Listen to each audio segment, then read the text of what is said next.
the goshawk. 0 to 40 miles an hour in under a second. The fastest acceleration of any bird of prey. Short, rounded wings and a foot-long tail steer through dense forest with unparalleled agility. Yet even she can be outmaneuvered.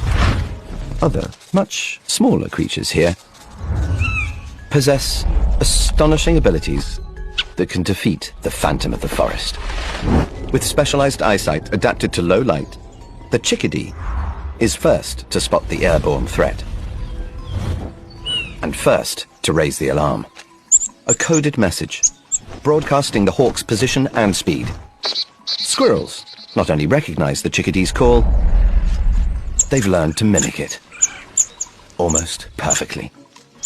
In seconds, the warning is retweeted from one animal to another.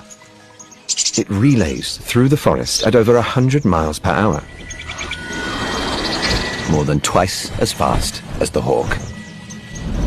Message received, loud and clear. Enemy approaching, low and fast. When the little guys look out for each other, it keeps them one step ahead. You don't have to be big and tough to survive. What you really need are friends.